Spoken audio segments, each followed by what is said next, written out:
back in your life, like your favorite football team's Hawaiian quarterback who has brain trauma, throws up gang signs, and throws the football directly to the defense. This is the weekend warm up on the Educated Ignorance Podcast. Hello, everybody.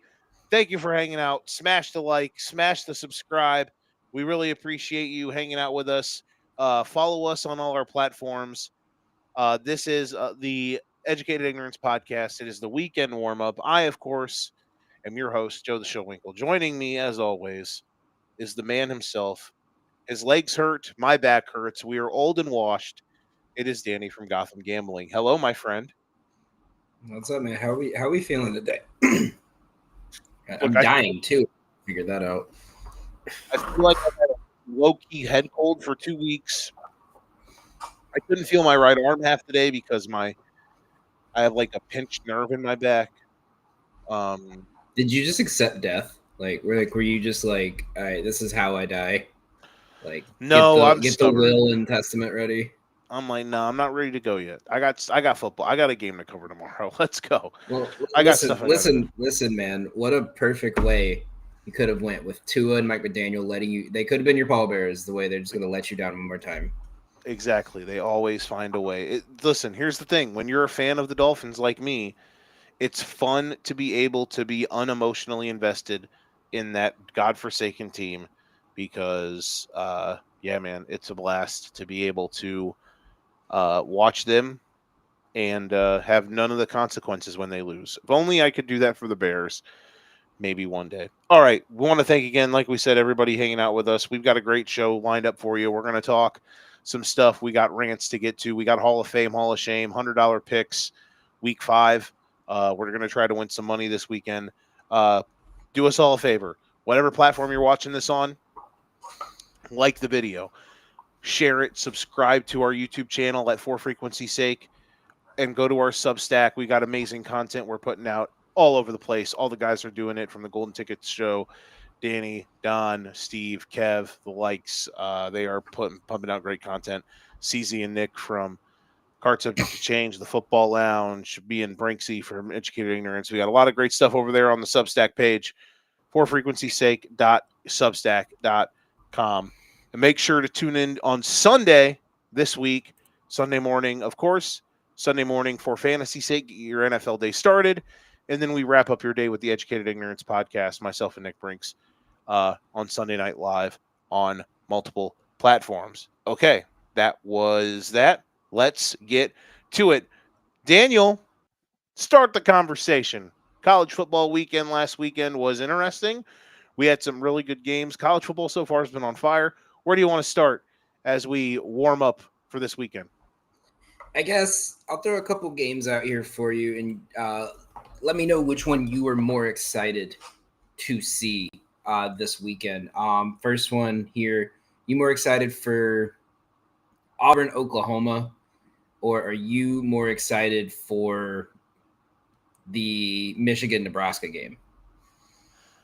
I'm more excited for Auburn, Oklahoma. I think Michigan-Nebraska is a fun game. I think it's a great litmus test for Nebraska to show.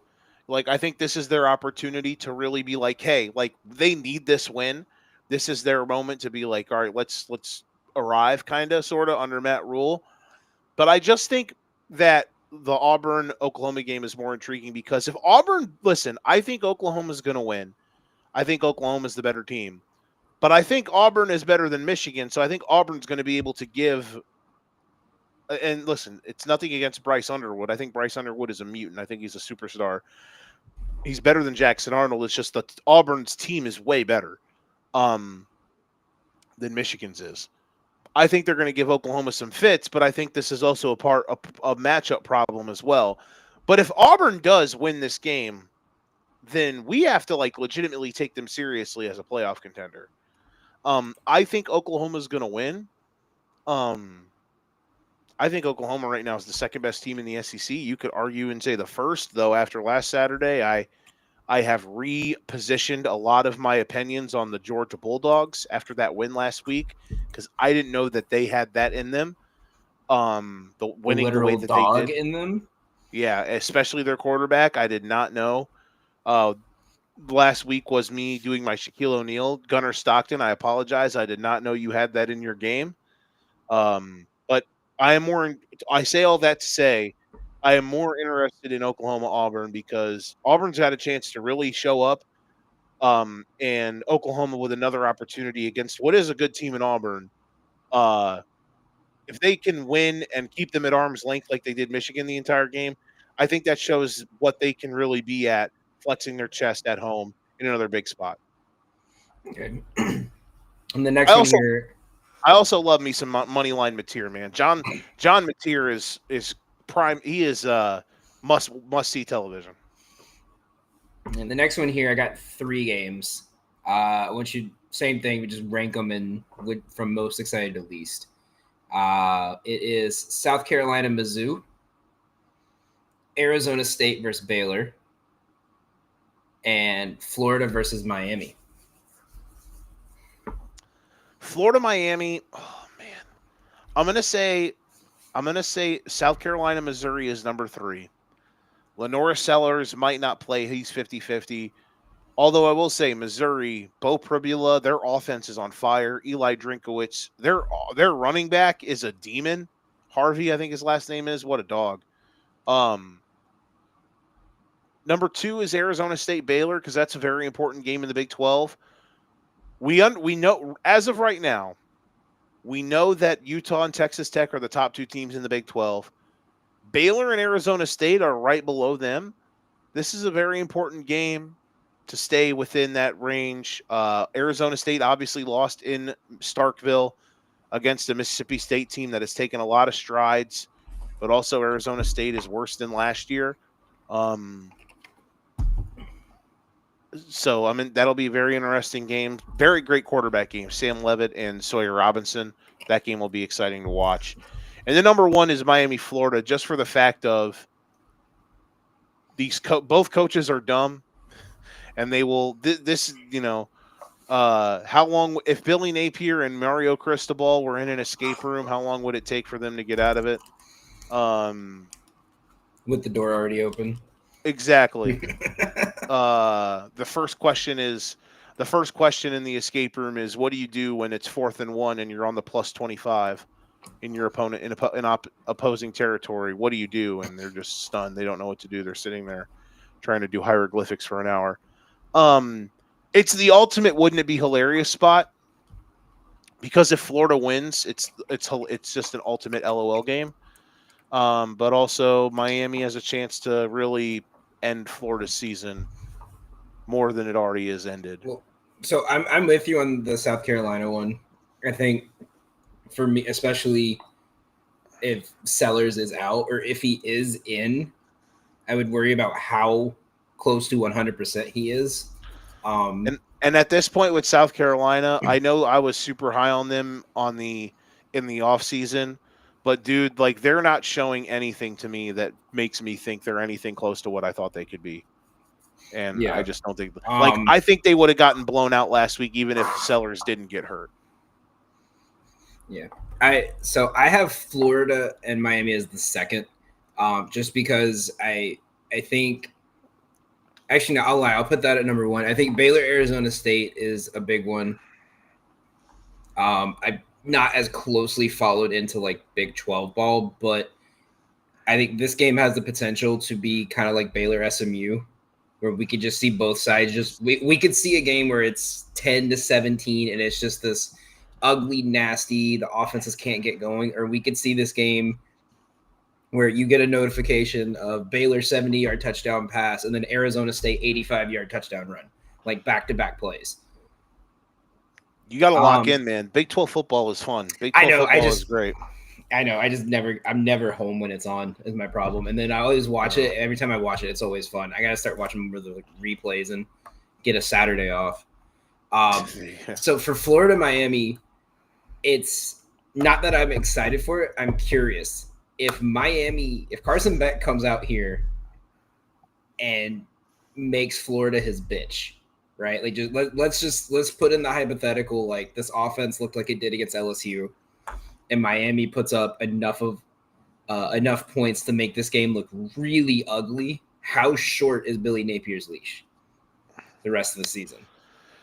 I think I think there's a possible if they get blown out badly enough that they're just going to end it right there. Yeah, I don't know I don't know if they'd buy him out during the season because you got to worry about because right now I'm wondering if Florida's going to make a bowl game. You know what I mean? Like if they're bad enough to lose to South Florida and they stink it up the way they did against LSU, at least offensively, their defense showed their defense might be legit really good. They've only given up 2 touchdowns in 3 games. So maybe there's a world where they can kind of rally the troops, but you look at their schedule, man, like they're not going to be favored in any of these games they got coming up. Unless they win like this week or if they beat let's see here. They got to go to College Station next. Right? So just looking at their schedule. Sorry, I'm trying to pull it up. I'm trying to snap call. I got it right here. No, they get Texas at home. They get Texas at home. They get a bye week and then Texas A&M back-to-back weeks. So they're not going to be favored in any of these games. They'll be favored in the Mississippi State game. Congratulations. And they play Georgia. They go to Kentucky. They'll be favored there. They'll play at Ole Miss, Tennessee at home, and Florida State at home. They're not going to be favored in any of these games. They're just not that good. Their defense is good, but Lagway's been bad. I don't know, man. If they get ragdolled, that's the thing. Maybe they called it up. But I just don't know if they're going to be bad enough for them to get blown out yet. That's the thing. I think looking ahead, just because you know how much we all love first half unders on this page, that Texas Florida has a chance to be a very ugly first half if these two quarterbacks keep playing the way they're playing. Yeah, let's take that now. Yeah, if first half under 14.5. And before we have one more game we're going to talk about. It's your team. Before we get into that, what game on the schedule that we haven't talked about that's not your team are you I cannot wait to watch this one or see what happens in this one? Well, I was trying to think about it, but I just realized you left one out. That was a layup. It's Texas Tech, Utah. I'm dialed in. That game's so fascinating. I'm so mad about that game being at 10 a.m. local time that I honestly forgot about that. Let's say besides that. Because that game is awesome. I cannot wait to see how that game is going to be. Because it's going to tell us a lot. I love to learn about when I watch football. I love to learn while doing so, and I think that game's going to be awesome. How about Tulane going on the road to take on Ole Miss? Who's Ole Miss going to play at quarterback? Because Austin Simmons has been very spotty. But last week, their backup was actually really good. He was balling against Arkansas. He's got a weird name. Trinidad Chambliss. He won. You got to start him with that name. Shout out all gold everything. He won D2 title at Ferris State. He last week had 350 yards and a touchdown. Tulane right now, they get the kid from BYU to transfer in, Retzlaff. They play. Listen, they hammered Northwestern. Then they went on the road and barely beat South Alabama. But who knows? Maybe South Alabama this year is punchy in the Sun Belt. Again. Then they beat Duke at home and really kind of kept them at arm's length all game. Now they get to go to Ole Miss, and they're really the biggest threat, I think, to USF in the Group of 5 race to make the playoff. This is a big-time opportunity, and they're obviously in the same conference. This is a massive opportunity for Tulane to go out and, even if they don't win, if they hang with Ole Miss, but if they do win outright, listen, they're 13.5-point dogs, so I don't think they're gonna. But Ole Miss is a team that has a lot of F around and find out about them. So Ole Miss gets a little weird. All of a sudden, Tulane's hanging around. That gets a game in the fourth quarter. Buckle up. John Summerall has got his boys ready to rock. I'm very intrigued to see how that game goes Saturday. Yeah, for me, it is. For me, I was gonna say the Notre Dame game, but that's gonna be an absolute blowout. I guess West Virginia coming off a very big win there in overtime, going to Kansas. I I see a lot of movement kind of on the 13.5 there.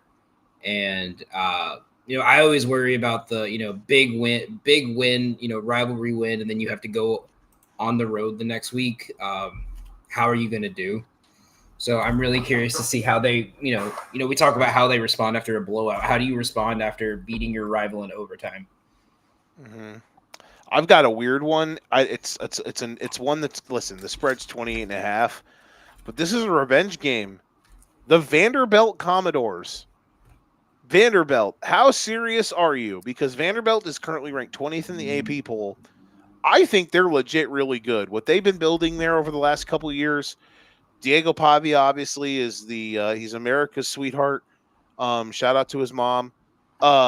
Listen, they're 28.5-point favorites against Georgia State. But here's the thing. They lost this game last year on the road at Georgia State. Go out, be mad, handle your business, get it done on the road or at home. Show us what you're really about. I would love to see Vandy go out there and hammer it down. Vandy is like an ultimate dark horse right now, man. They are cooking. We talked about it like a week or two ago that Vandy just seems to be the team in like every sport except for baseball. Everyone's just like, oh, it's Vandy. They're not going to be good, and then they always beat your team. Dude, they're legit good. Like legit, they're really good. Yeah. So shout out to Vanderbilt, man. All right, so let's get into the game I know you want to talk about. We'll try not to go too long on this, so I'm timing you. Illinois, Indiana. Now, we talked about it earlier today. Indiana as a 6-point favorite right now. They didn't play anyone of substance, I would say is the best way to do it. Hey, don't tell that to Virginia Tech. Old Dominion is a good football team. Yeah. Right, Virginia Tech? Currently, which is actually interesting, because according to strength of schedule and strength of victory, Indiana is actually outranked Illinois in terms of strength of schedule and strength of victory so far this season. So, and we're seeing a lot of this money. It's all coming in on Indiana. It's interesting. Like 70% of the bets right now is on Illinois to cover, but 50% of the money is on Indiana. That's why the one thing everyone is saying is that it's going to be a very high-scoring game here. This is obviously a big game for Illinois. What's your thoughts on this as a 6-point dog on the road? The line's disrespectful. Now, I say that while knowing the line has moved multiple points this week because apparently everyone and their dad is hammering Indiana, which congratulations. Congratulations, Indiana is the kings of beating directional schools. Hey, they'll say Indiana has beaten more people than Illinois, but they also all those geniuses that picked Duke to beat Illinois outright a couple weeks ago. We don't forget around here.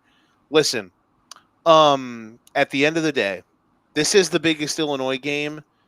And this is the biggest Illinois-Indiana football game in ever, maybe.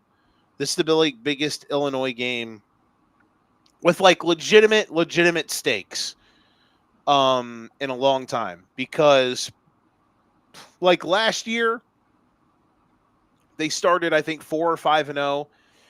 And then they went to Penn State on Saturday night for the whiteout game, and they scored on their first drive, and then Penn State just put them in the camel clutch for the last 45 minutes of the game, and Illinois couldn't move the ball. But also, Illinois was like a 21-point dog in that game, so we all knew that we just knew like it was never going to happen. And then last year went to Oregon, and we all knew like they were going to get boat raced, and they did because Oregon was awesome. This is a spot. Like, if they win this game, they're not going to be favored in every game the rest of the year, but they're going to be favored in almost all of them. They will be the leader in the clubhouse to be the 4th team in the Big Ten to make the playoff.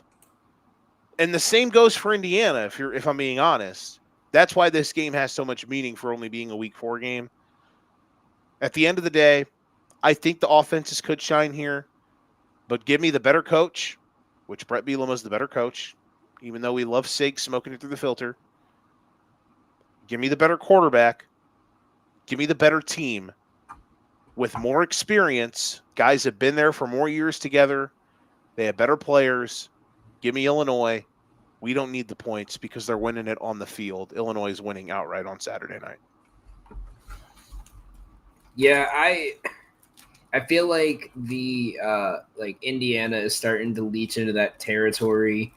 You remember a lot of people about 10 years ago brought up with Saban, where the 3 non-con games, it was like he might play like week 1 a good team, but week 2 and 3 would always be like we're gonna beat you by 100, and our 4th stringers are gonna play 80% of the snaps, so you have no idea how to scout us.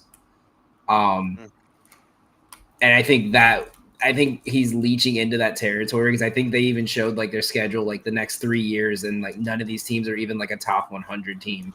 Well, the thing too is most of these non-conference games, they get scheduled like a decade out. No, I get that, but like I feel like I said, I feel like looking at their schedule last year, right? Florida International, 24-point win. Western Illinois, 74-point win. And, going into this year, 3 games where, one, they probably should have won that Old Dominion game by a lot more. No matter how good Old Dominion is, or you believe they are, they definitely should have won that by more than 13. Kennesaw State, who is in the first year of the new coach after all that drama last year, and Indiana State, which was just fuck it, we're gonna embarrass an in-state rival at home. Larry Bird was not walking through that door.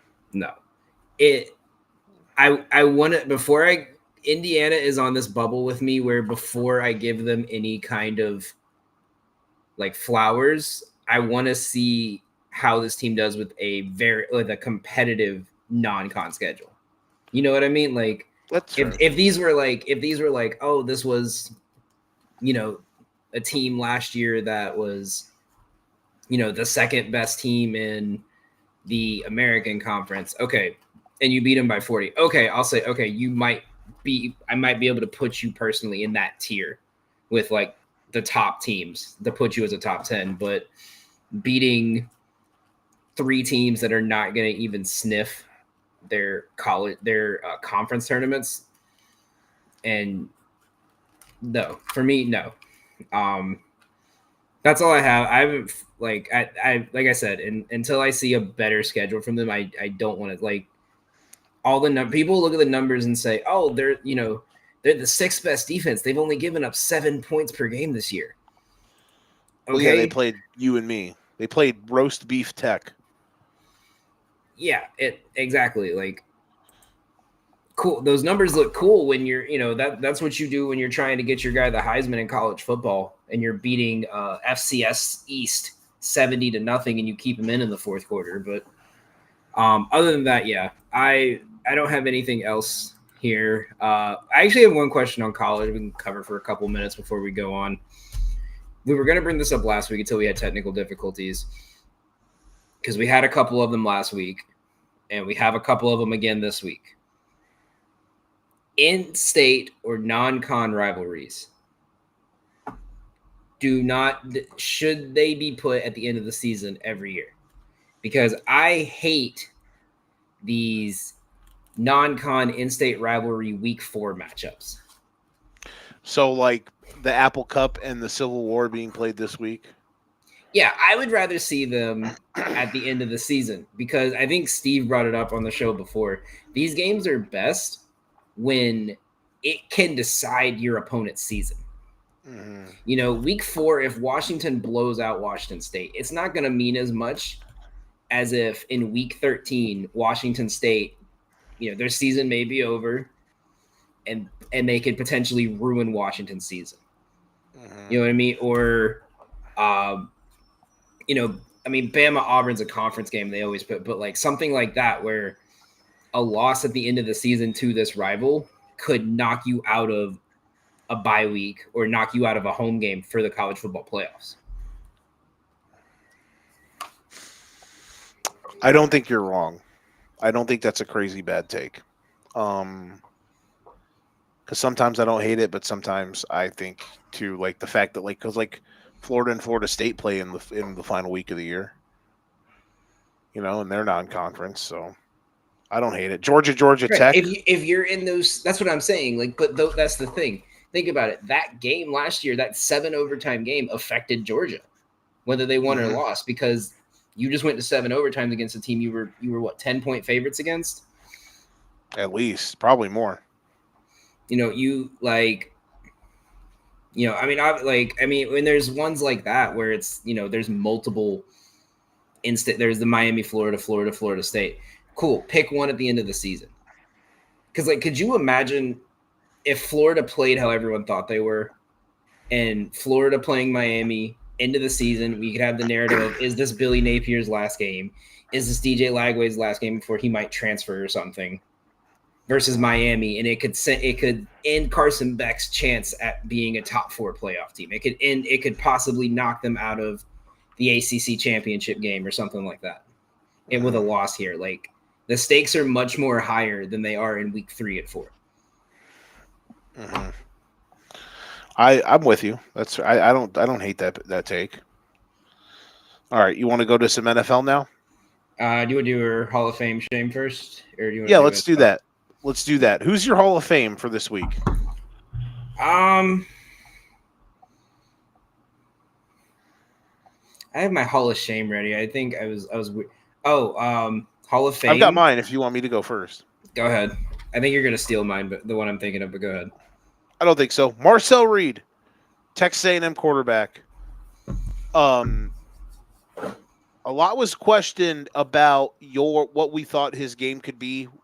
Last year, he comes in the LSU game, middle of the season. Connor Wegman gets hurt or they bench him, and he's, oh, my God, this dude's crazy. But then he has some moments throughout the year where it's like, maybe he's not that good. This Texas A&M team, we got a lot of faith in what they can be coming into this year. And Marcel Reed, absolutely balls. Listen, he was 17 of 37, but he did throw for 360 yards and 2 touchdowns against Notre Dame. If Texas A&M's offense just happens to be home runs or strikeouts, if they are 3 true outcomes, so be it. Because I think that gives them an identity. And I think what they did not have really yet with Mike Elko was a legitimate offensive identity because of their volatility at the quarterback position. Marcel Reed has his flaws, but that tip of the cap to go into South Bend and to ball like he did, and if they got some dudes at receiver, their offensive line is good. A&M's legit, man. That was a hell of a win. Marcel Reed, you're my Hall of Fame this week. Actually, I have a great one. My Hall of Fame for this week is college football in the Peach State as a whole. So we can start with the lower schools. Kennesaw State won by 14 after getting shellacked the week before. Georgia State put up a 37-point game. And then we'll start with Georgia Tech, who had probably one of the most fun medium scoring games. I don't want to say low scoring games, but that was an amazing game, ending on a walk-off field goal. I always enjoy watching Georgia Tech play. Haynes King's a baller. Did you see how they kicked? Did you see how they won? It was insane. The walk-off fire drill? Awesome. Just drilled it in your Georgia eye hole. Tech is going to be one of the most fun teams to watch this year. And then we got Georgia Tennessee. That game was crazy. I think we all thought it was going to be a great game. I didn't think any of us would have saw 28 points in the first 10 minutes. My first half under died in 9 minutes. And that was probably one of the best games I'd ever seen in my life. Now, I had Georgia minus 3.5, but you know what? I had that on our $100 picks, even though my parlay was Georgia Notre Dame. Man, I've never been happier to lose a bet. That was the most fun game I've seen. That was really good. That was really good. My Hall of Shame. Listen, I've ranted about him. It's Ryan Poles. Last week, Sunday. I knew you were going there. Sunday was the ultimate black flag for Ryan Poles as a talent evaluator. All the guys that aren't playing, all the guys that are hurt. It's just a nightmare. That's it. That's all I got to say. My Hall of Shame was originally going to be the backup quarterback that was the holder for Notre Dame. Mm-hmm. But after Sunday, my pick has changed to David Tepper, the owner of the Carolina Panthers. So I'll go on a mini too.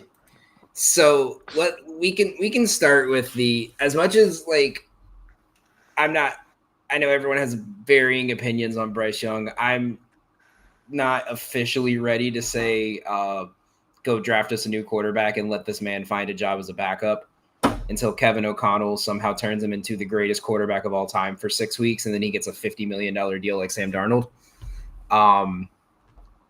So I don't know if you're aware, because I actually found this out a couple weeks ago. So a scout from the Panthers said everyone on the team, the coach, the GM, every front office exec, every scout, they were all in on CJ Stroud. But I've heard they knew like the Bears this. were not going after him because they were wanting Caleb in the next year. But they knew Houston wanted him. And Tepper said, I want Bryce Young because Houston wants him.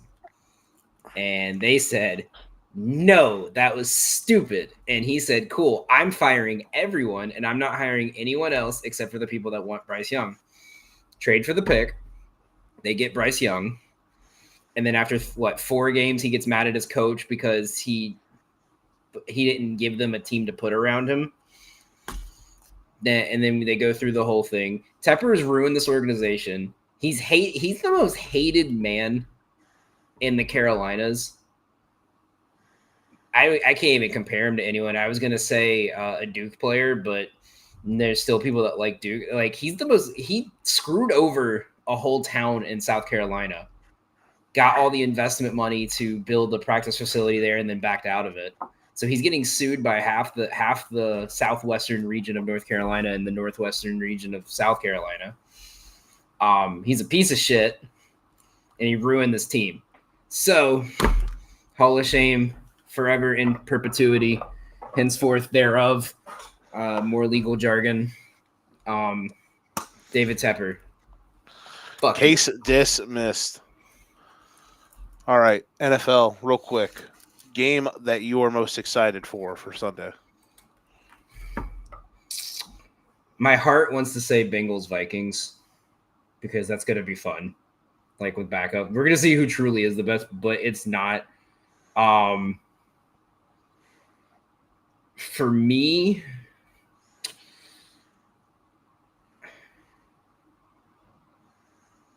if it's Sunday, I'm going to say Rams Eagles because I think this is going to be a very low scoring, grinded out game. God, that game could be amazing. It's such an ugly week. Like every game is like it started with like, oh, this team's gonna blow out this team, and now it's here's a backup quarterback in, and now it's and now the game's gonna suck. Like Vikings Bengals was gonna look fun. JJ McCarthy against a bad defense, and now JJ's not playing, and now no JJ, no Joe Burrow, no Jameis Winston, who I really wish the Bengals would just go and get right now because that man would throw for 5,000 yards in 2 weeks.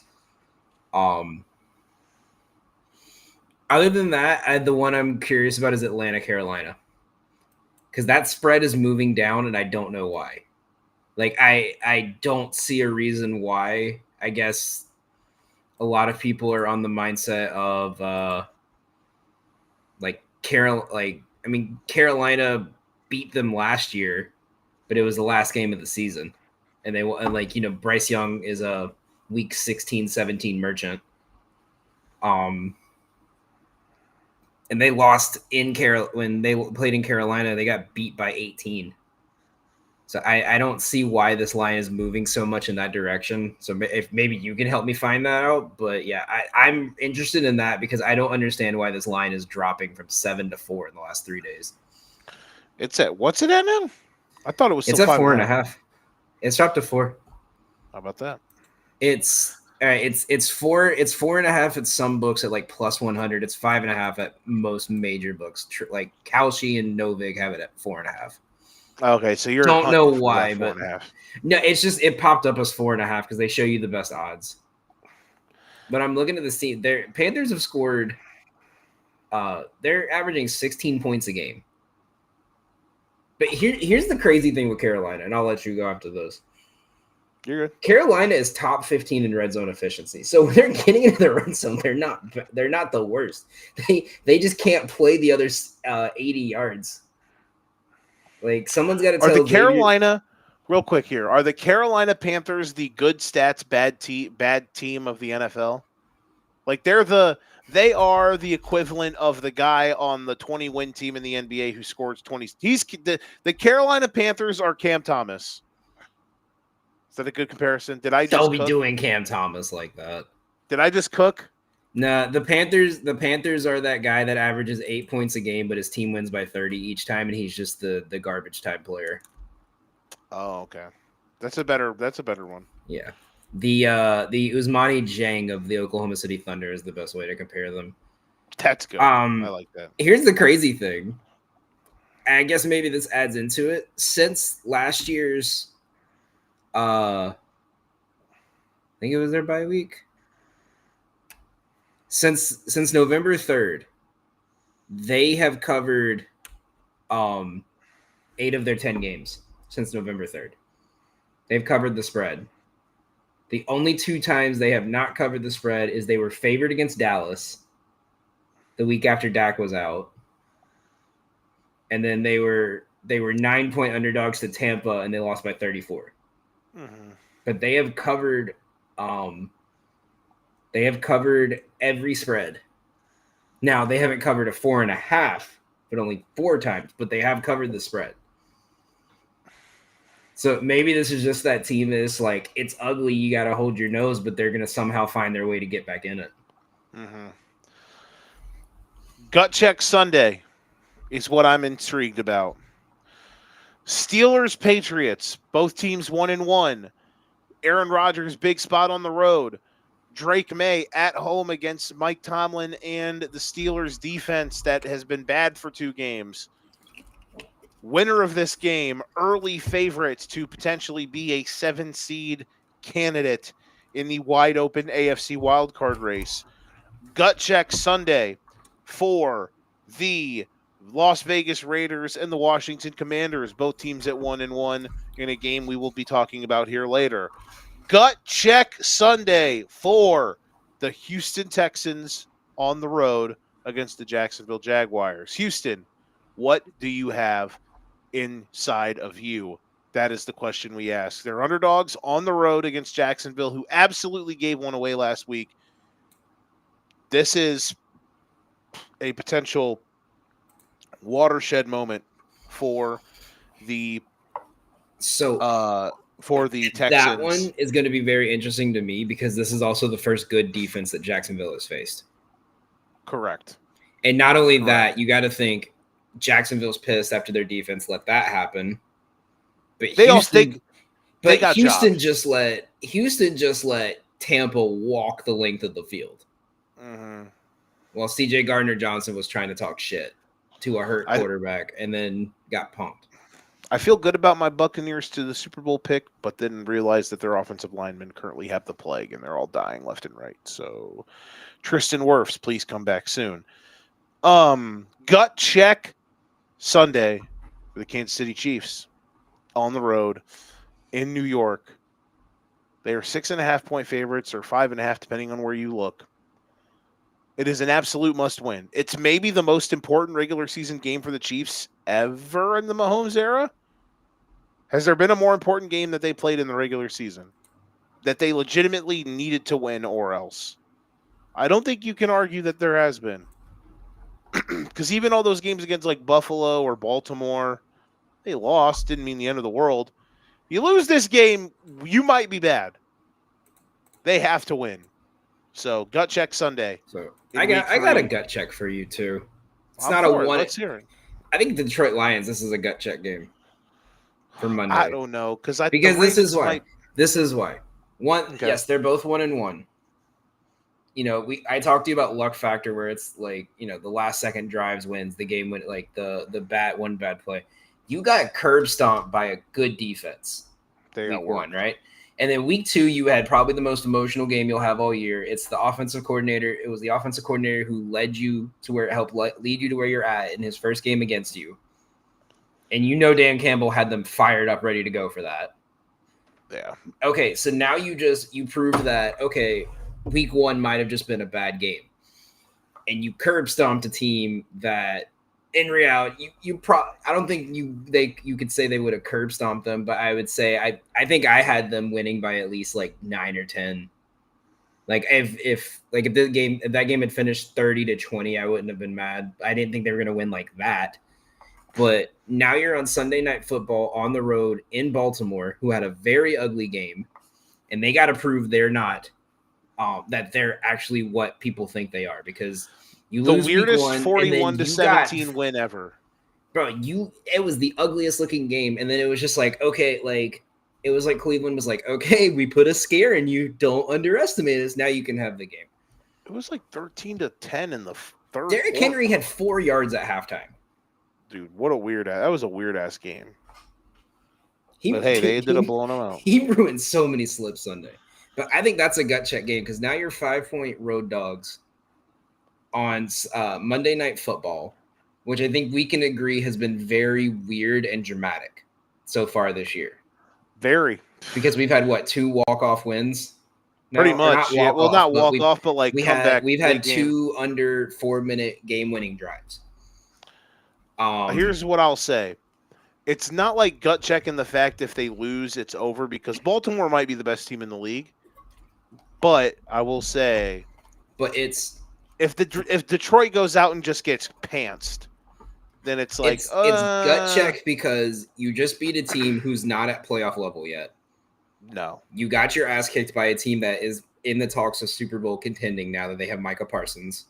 Correct. Your defense did not look great. Your offensive line looked terrible, and now you have another top-tier defense with an even more explosive offense, because not only can your quarterback launch it, but you have the strongest running back in football and the fastest quarterback in football in the backfield against you.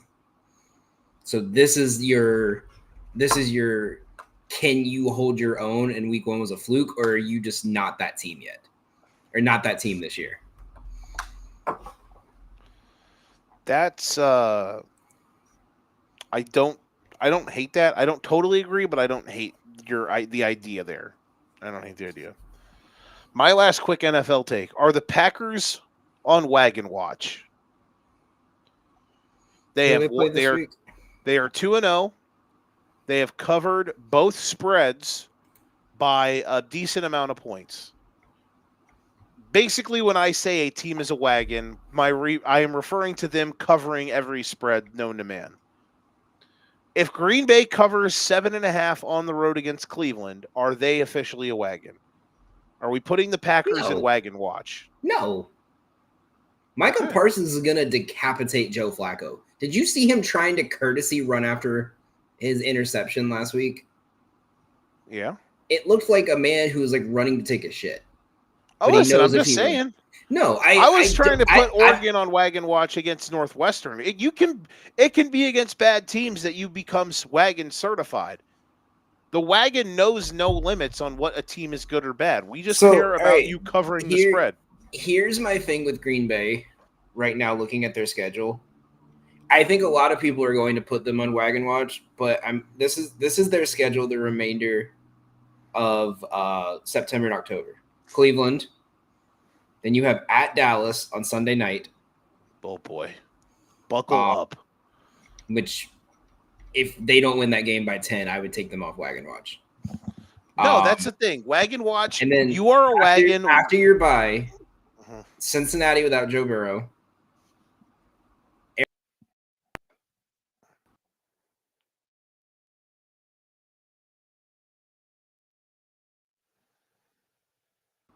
No, you're good. We're here. We're here. What was the last thing you heard? You mentioned Cincinnati without Joe Burrow, and then Arizona, and if I believe so, I believe they play them the Sunday before Call of Duty comes out. Oh my God! I am double checking that. Listen, I don't even know what Call of Duty's coming out this year. 11-14. So they're playing them a couple weeks before. Bro, it's not even a good Call of Duty. They're playing the Steelers. So you have Micah Parsons against another 40-year-old quarterback. Panthers. And your first, to me, test of how good your team isn't until week 10. If the Packers don't come out of this going into week 10 at I'll give them 7-1 at the bare minimum. Then I would not put them. They should be 8-0 by the time they get to Philly. Listen, I'm just saying. But You even can then, look, lose. We're not all right, even talking about regular. This is more than just wagon. I would When I'm talking I about, would put them on wagon watch just because their schedule is so piss poor this season. yeah, listen, wagon. It's not just them winning. It's about covering the spreads. They play 2 playoff teams this year. And Listen, by man. playoff team, I mean teams that, like, if they got to the playoffs, I would not. My first thought is not, they're going to get blown out in the first game, and we're going to talk about how disappointing their season was. Like, think about that. Like, they played the Eagles and the Ravens. That's it. Outside, and then everything else is bad. Okay. I don't think Okay. I think they're going to manhandle the Broncos, even though So it's December in Denver. I think they're going to beat the shit out of them. Listen, we're looking way too ahead now. I just wanted to. They're on wagon watch officially. If they cover emphatically against Cleveland, they will get They will be awarded wagon status, and then once they do not cover, they officially lose wagon status. Can I offer an alternative here? An alternative question for you. Okay. If Cleveland covers, are we putting Cleveland's defense on like top tier watch? Because that means Cleveland's defense shut down Burrow. See, I'm mad because you are turning my joke question into, which is kind of a joke question, but also a serious question, into a serious question, which is a legitimately serious question, and that's no fun, Daniel. Maybe, I don't know. The problem is the Browns just are bad. Like, if they shut down, if the final score is 24-19, like, that's how the NFL works. But I'm just saying, if Green Bay wins 37-6, then Green Bay's a wagon. I will officially deem them a wagon. They will be the first. They will be the first wagon of the NFL season. That's my. And there he goes. God bless you. Also, no, I had a question. I had a point, but I'm not even gonna make it because it's gonna come to light in like 2 more weeks. When they get their absolute ass kicked in this weekend by Mac Jones, Arizona. Oh, wow! I think that's rude. I don't think they're getting their ass kicked in, but I'm looking at their schedule. Just looking ahead. All right, and this, we'll do this under the hypothetical: the Colts come back down to earth and play it like 500 ball, right? When they looking ahead, if they play the Packers week 7, like that's gonna be like the ugliest game I've ever seen. If the Packers continue to play like this, because who do they Arizona, play week 7? The Packers. They play Arizona. Yeah. Because like you barely covered the Saints. You blew a cover against the Panthers, and now you have Niners, Seahawks, Titans, Colts leading up to Green Bay.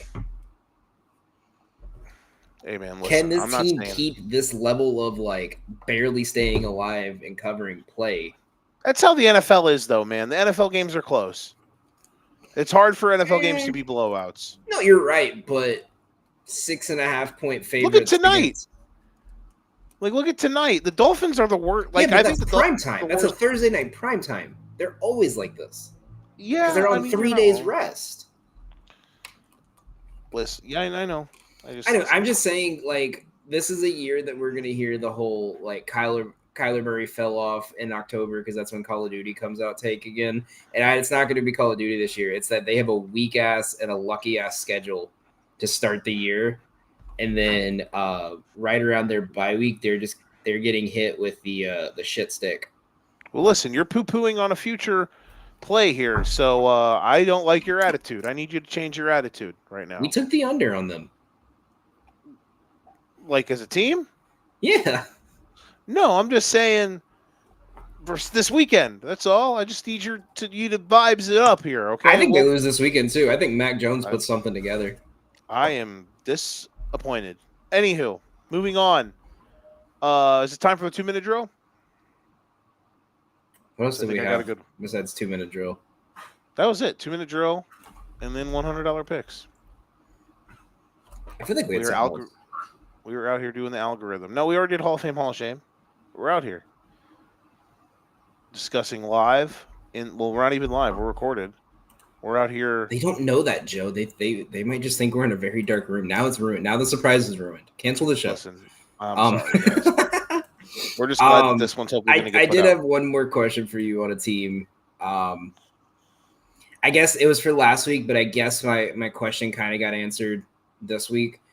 Is the Seattle defense enough to keep them alive if they can't get Kenneth Walker to put up 100+ yards a night, or JSN to have like a monster game every week? Yeah, it's good. I think they have one of the 5 best defenses in the league. There's always a team every year that is led by a mega elite defense, usually one team every year. Mega elite defense, incredibly spotty offense. This year it's the Seahawks. And I'm not just saying that because I have Seahawks +5. I'm not just saying that because I have the Seattle Seahawks plus 550 to win the division. I'm saying that because that's just what they are. Yes. Also, how good would Cam Ward be if they actually gave him wide receivers? I don't know, man. Cam Ward's fine, but if Cam Ward was Get the butter off their hands in Nashville. If Cam Ward, never mind. I'm not going to get into it. All right, Joe. I'm setting the timer. When you are ready, tell me when to start it, and I'll give you a 3, 2, 1 countdown, and I'll start it. Time for the 2-minute drill. Let's get weird. All right, 3, 2, 1, go. Dabo Swinney, I'm looking at you. You had a very weird press conference this last week after losing to Georgia Tech. You said a lot of things. You said things like boasting about how your program has done well over the last X amount of years, which it has. You should be proud of that. You were boasting about why, basically wondering why you were being criticized for your team not living up to the expectations early on in the season. And I understand that. It's a frustrating time to be a Clemson fan. You then went on this weird tirade at the end of your big rant and your 60-minute press conference about, listen, if they want to fire me, blah, blah, blah, let them fire me, all that stuff. Dabo, here's the thing, man. At the end of the day, all of these preconceived notions about your team coming into this year were incredibly false and just bashfully overhyped, and I think way too jumping the shark-ish. We have seen what you have done with your teams over the last couple of years when you have played teams with similar athletes. Look at the games over the last couple of years against SEC teams. Look at last year. I mean, listen, these are all SEC teams I'm going to rattle off, but look at the game against South Carolina last year. Look at the Texas game. You lost by $1 million to Georgia. Louisville last year pushed you around for 4 quarters. When you have played teams with similar athletes, you have gotten bullied. At the end of the day, Dabo, what you have done has been spectacular. You made Clemson a powerhouse in football. But it's okay to understand that you are a bit over the edge now. And just because we overhyped your team coming into this year doesn't mean doesn't mean we can be wrong, or we are wrong now for criticizing you for the fact that you're 1-2 and your team is probably going to lose more than 3 games in the regular season for the first time in what's been like 15 years. Sorry. My close there. We need like the pardon the interruption, like air horn. Like I was trying to have my timer go off, but no, you're good. I saw it. I knew I was about to close right there. So, but yeah, at the end of the day, Dabo. Yeah, I think it's. I was worried about him a couple years ago when it was like everyone started using the transfer portal, like free agency, and he was like, "Nah, I'm not going to do that." But then, I was worried about them. But then I kind of realized at the time the ACC was still very top heavy.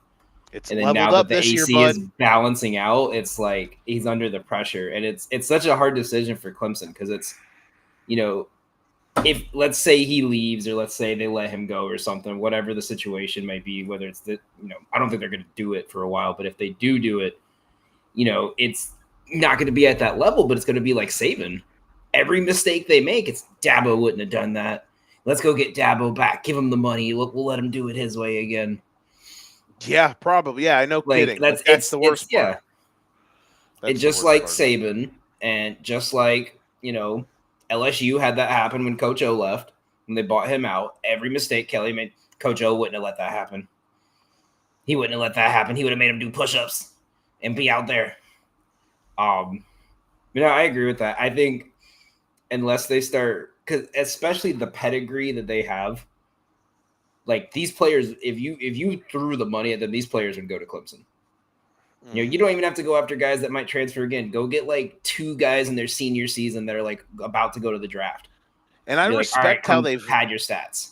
I respect how they've homegrown and developed guys, but at the end of the day, like, listen, writing's on the wall. All right, you ready to count some money? Before we do our $100 picks, can I add an honorable mention to the Hall of Shame as something was just brought to my attention? Have you heard of? We're gonna go college basketball here. Oh. Have you heard the incident at Wofford College? I kind of did. Explain this to me. So, Hall of Shame goes to Wofford University as 6 incoming freshmen on the basketball team. The coach requested them live in upperclassmen housing, so they could instead of living in dorms, they could live in like a house with the rest of the basketball players. Mm-hmm. I toured Wofford. That was actually, ironically, this is also their logo without the the bone in its mouth. I toured Wofford. That was actually going to be my first choice school if I didn't get recruited to play college tennis. It's a very tiny school. They upperclassmen can live in these houses on campus. It's not frat houses, but it's like frat houses. So they requested upperclassmen housing. They didn't get it, and they said the freshmen had to stay on campus, stay in the dorms. Well, so the coach said, "Okay, cool. We're gonna buy you guys. We're gonna rent you guys a house next to the campus, and we're gonna let you guys all stay there."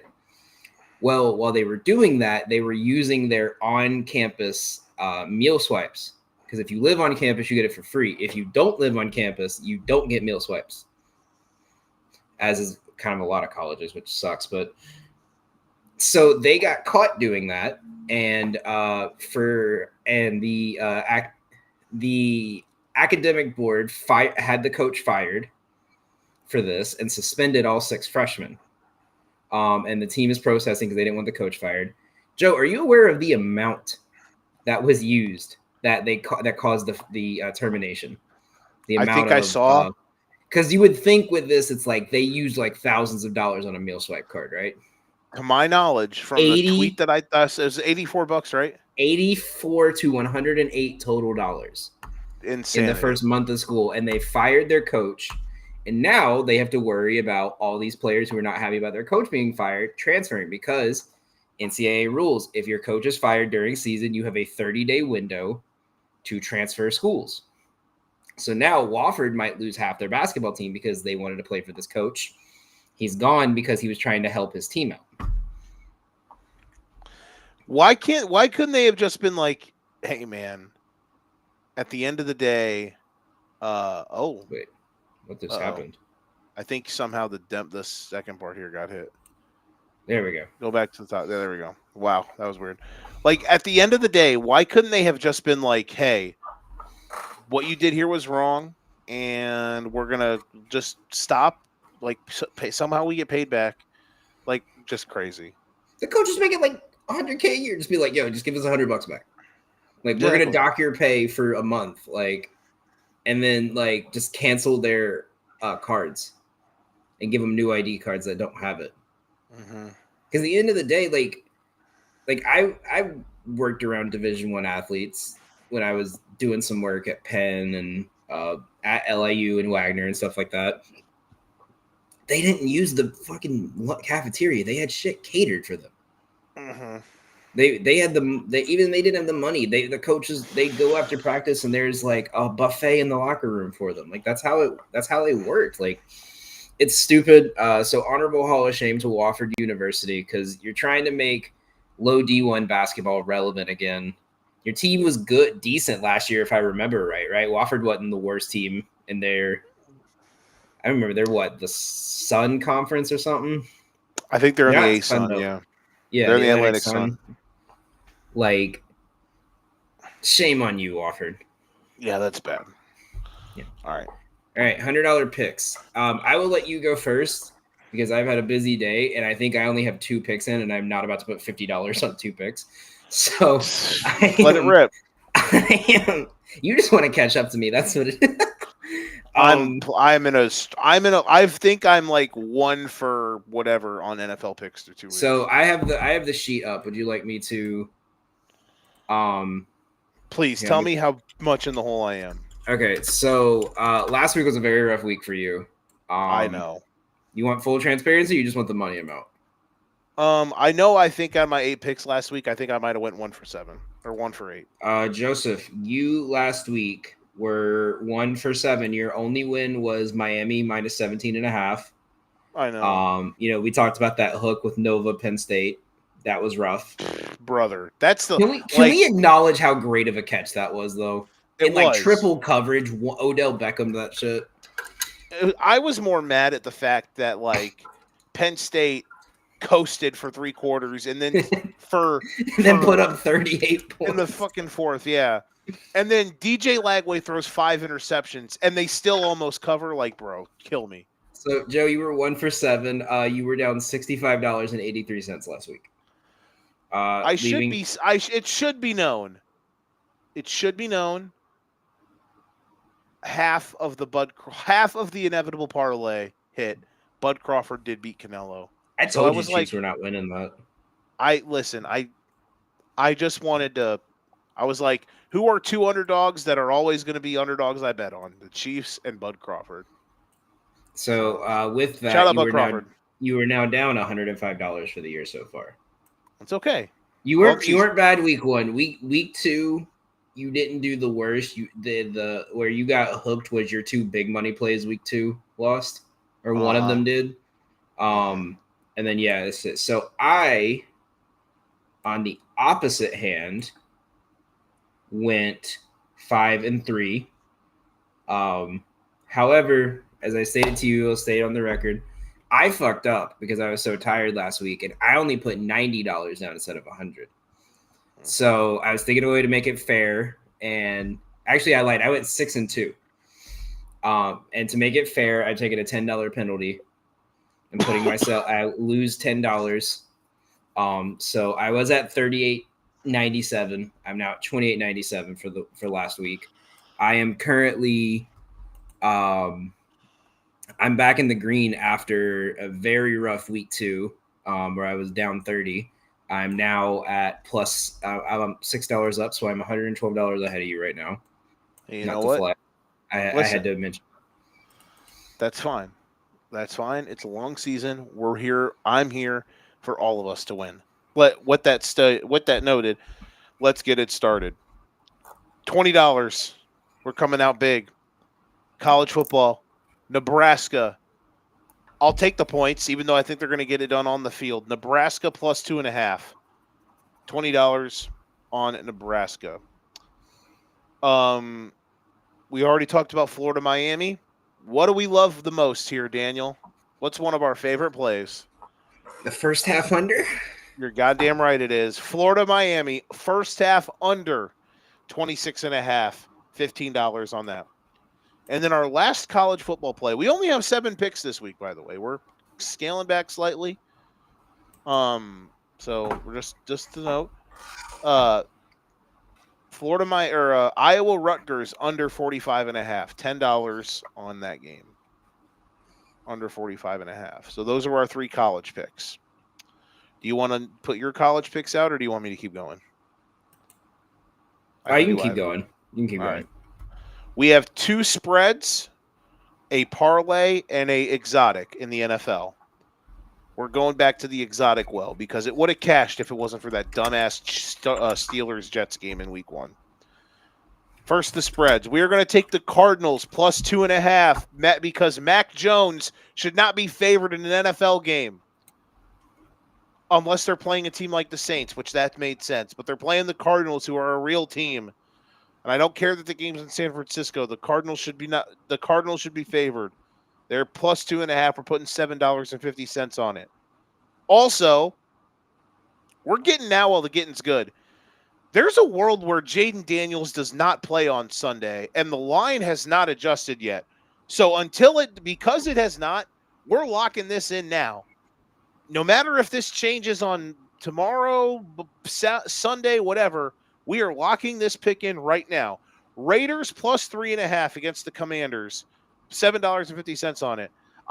Listen, I wasn't going to put Vegas on here because they burned me on Monday night. We put the Raiders in $100 picks, and my guy Daniel, my love, Geno Smith has the worst game he's played in a decade plus on Monday. We were sad. However, the Commanders might be starting Marcus Mariota on Sunday because Jane Daniels is injured. So, listen, if Daniels plays and he cooks and they win, sometimes you just miss out. But he hasn't practiced all week, and it's midnight Thursday. He hasn't practiced all week, guys. I don't think he's going to play. And even if he does, he might not be playing well because it's been a rough start for my guy, Jaden. Well, not my guy, but you get what I'm saying. So, Raiders plus 3.5. Next up, we were thinking about doing a tease for this, but the number itself is just too good. This is a little bit risky because I'm scared about the second game, maybe a few too many points. But the first game I feel good about because both of these defenses are garbage, and both offenses. One offense I know is good, and the other one is close to good because no matter what you say, no matter how many people want to blame Caleb Williams for the Bears giving up 52 points, it's not Caleb Williams' fault that the Bears gave up 52 points. So we are parlaying the over in Dallas-Chicago, which is 50.5, and the over in Baltimore and Detroit, which is 52.5. And we can get that at plus 256. And we're putting $20 on it. So we're like, if we win that one, Daniel, my guy, we're out here. Big time. Big business. This is 20 to win. This is 20 to win almost $52. So this would really carve. If we can cash this, we are going to carve up the deficit in a big way. That's our big money getter this weekend. Love the over in the Dallas game. Chicago, I think both of those offenses are going to rake. Detroit-Baltimore scares me a little bit because, I feel like there's a world where Baltimore could just kind of win by margin there, and then we don't have a chance at hitting the over. But maybe the game is batshit crazy like the Bills-Ravens game was. And lastly, 3-team teaser, 7 points. Just hold your nose. Plus 120. 7-point tease. So we are teasing the Packers, who are on wagon watch. We are teasing the Seahawks, both of them from 7.5 to plus 0.5. So the Packers and the Seahawks just have to win. The Packers are playing in Cleveland. The Seahawks are hosting the Saints. And then we are teasing the Texans from plus 1.5 to plus 8.5. 3 teams, 7 points. Packers and Seahawks basically just have to win. And the Texans at plus 8.5, that is plus 120. We're putting $20 on that. Daniel, my friend, those are good, right? Compared to me, you are a professional at this. That's a good tease, right? It's a good tease. Yeah. Whenever I see your teases, it brings up war flashbacks because they're so fucking hard to put on the fucking graphic. It's like when you decide to put $7.50, and literally when you put 4 of them at that, I crashed out last week. I had to walk out of the apartment when you did the set because it doesn't fit the thing right. I gotta adjust the font, so I did it and I walked out of the apartment for a minute, and Lydia was like, "Did Joe do something again?"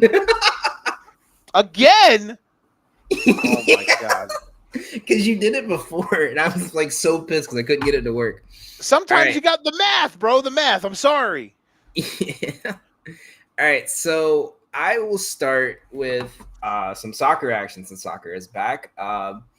Quick plug and promo. Make sure you guys check out our Gold Diggers, our best soccer plays for UCL. We might have one for tomorrow, probably not because there's only 2 games that look gross. But we're going to have a weekend long for all the best bets on Saturday and Sunday for soccer. We are 3-2-1, and we're up about 2 units so far on UCL. So make sure you guys check that out. But nevertheless, let's get into it. So my first play will be on Sunday. It is Man City and Arsenal under 2.5. I really love this play, but I'm only going to put 10 on this one because both of these matches last year had 4 or more goals.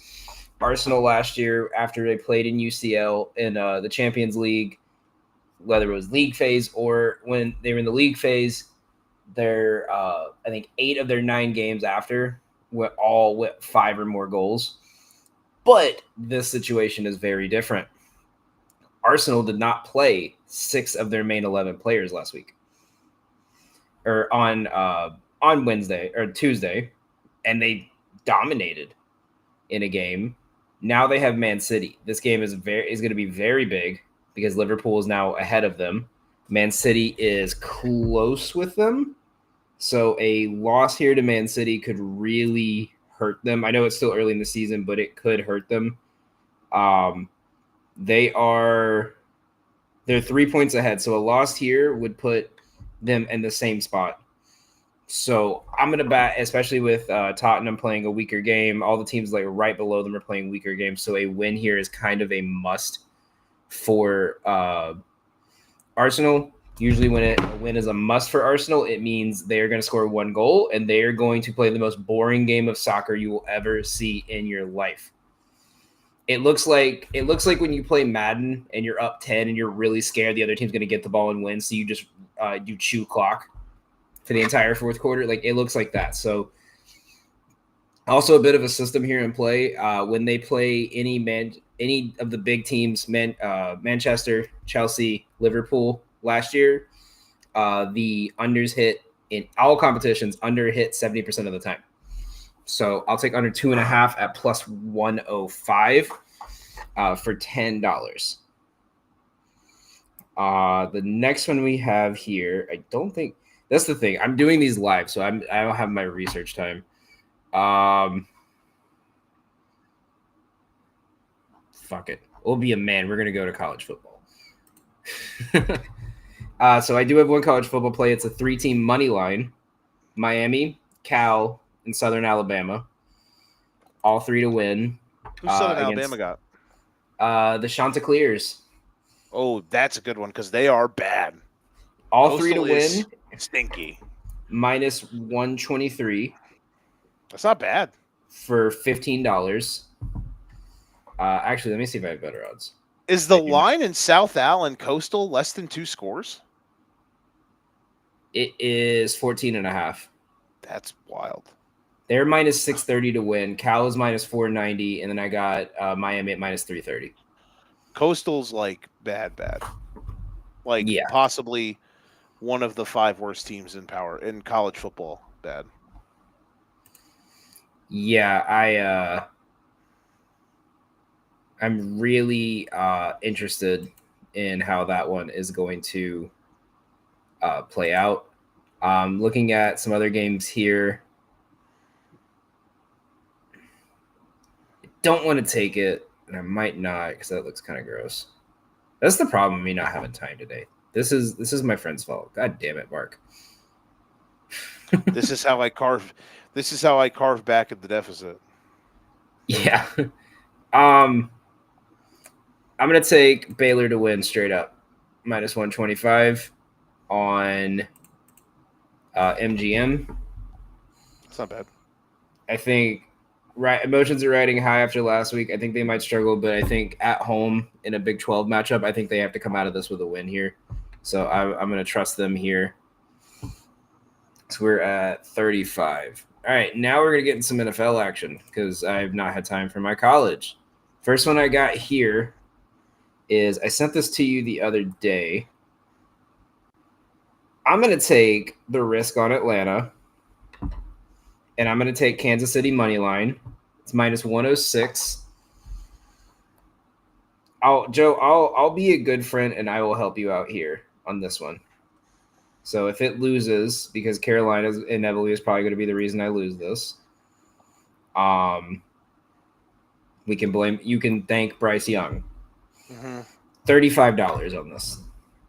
Wow. $35 on this. I don't see a way these two teams lose. Betalytics does not also see a way these teams lose. Both teams. Well, Kansas City is a lot lower, but Atlanta is a 4-star to win and not cover.